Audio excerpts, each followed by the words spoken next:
বন্ধুরা, চন্দননগর মিউজিয়ামের এই বিশেষ ভিডিওটাতে সবাইকে স্বাগত।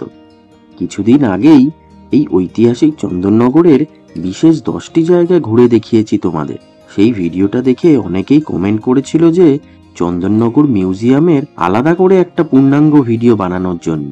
সেই অনুরোধ রাখতেই আজকের এই ভিডিওটা বানানো।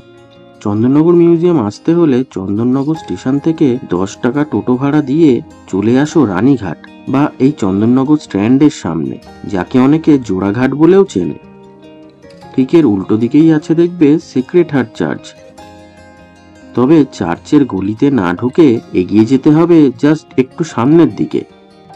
ওই যে একদম রাস্তার ডান দিকেই দেখা যাচ্ছে মিউজিয়ামটা। তাহলে আশা করি বুঝতেই পারছো এখানে আসাটা কতটা সহজ। দাঁড়াও, তোমাদের একদম সামনে থেকে দেখাই একটু ভালো করে।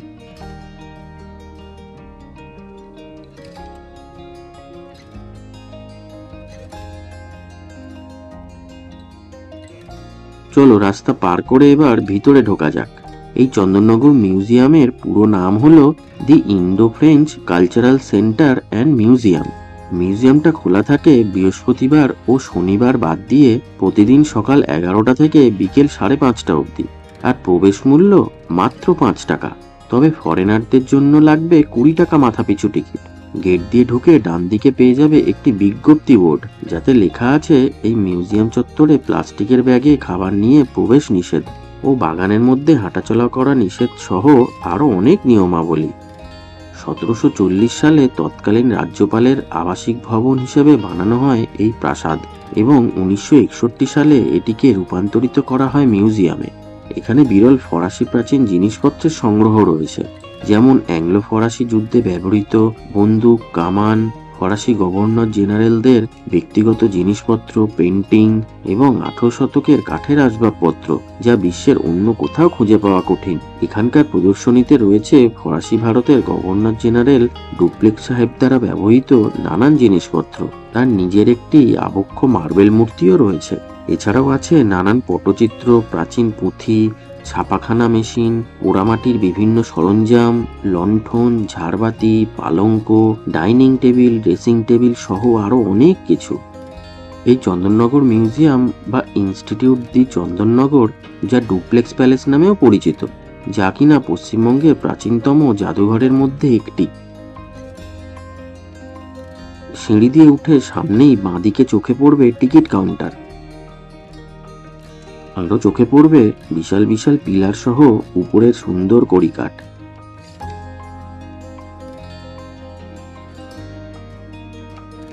মিউজিয়ামের ভিতরে ঢোকার আগে তোমাদের একটু সুন্দর আশপাশটা ঘুরে দেখাই চলো।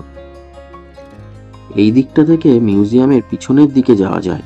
আমি বলবো এই দিকটাতে অবশ্যই এসো, কারণ অনেকেই এই পিছনের দিকটাতে আসে না। এই দিকটাতে আসলে দেখতে পাবে একটা বেশ সুন্দর সাজানো গোছানো বাগান।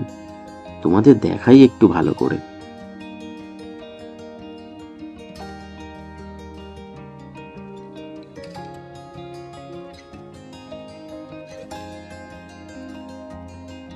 এখানে অবশ্যই একটা কথা বলে রাখি, মিউজিয়ামের ভেতরে কোনো রকম ফটো তোলা বা ভিডিও করা কিন্তু একদম নিষেধ। এমনকি ব্যাগ, মোবাইল লকারে জমা রেখে তবেই ভেতরে যেতে হয়। তবে এই লকারের জন্য কিন্তু আলাদা করে কোনো টিকিট লাগে না। চলো এবার মিউজিয়ামের ভিতরে ঢোকা যাক। এই যে ছোট্ট এই কাউন্টারটা থেকেই 5 টাকা দিয়ে টিকিট কাটতে হবে। তারপর সাথে পেয়ে যাবে একটা লকারের চাবি, তাও বা ফ্রিতে। আমার যেমন লকার নাম্বার 33। লকারটা দেখাই তোমাদের একটু। অনেকগুলোই লকারের ব্যবস্থা আছে এখানে। এখানেই আমার ছোট্ট একটা ব্যাগ আর মোবাইলটা রেখে ঢুকে পড়লাম মিউজিয়ামের ভেতরে।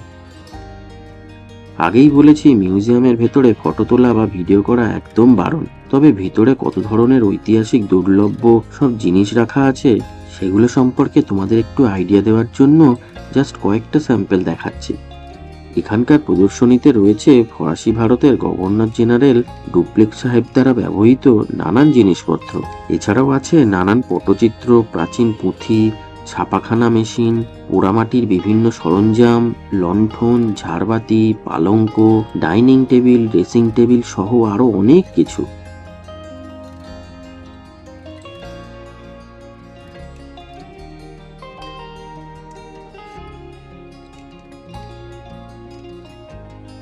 মিউজিয়ামের ভিতরটা আমার দেখা শেষ। ঘন্টাখানেক হাতে সময় নিয়ে অবশ্যই বলবো এখান থেকে একদিন ঘুরে যান। আর তাছাড়া এই ঐতিহ্যবাহী চন্দননগরে অনেক কিছুই দেখার আছে, সেগুলো নিয়ে অলরেডি একটা ডিটেলস ভিডিও বানিয়েছি। যদি না দেখে থাকো তাহলে দেখে নিতে পারো, নিচে ডেসক্রিপশন বক্সে লিঙ্কটা দিয়ে রাখলাম। এই চন্দননগর মিউজিয়ামটা দেখে আমার কিন্তু বেশ ভালোই লাগলো। ভিডিওটা দেখে তোমাদের কেমন লাগলো কমেন্ট করে জানিও। আর ভিডিওটা ভালো লাগলে একটা লাইক করে দিও আর শেয়ার করে দিও প্রিয়জনদের সাথে। আর যারা আজ প্রথমবার আমার ভিডিও দেখছো তারা তো আশা করি এতক্ষণে চ্যানেলটাকে সাবস্ক্রাইব করেই নিয়েছো। আজকের মতো তাহলে টাটা।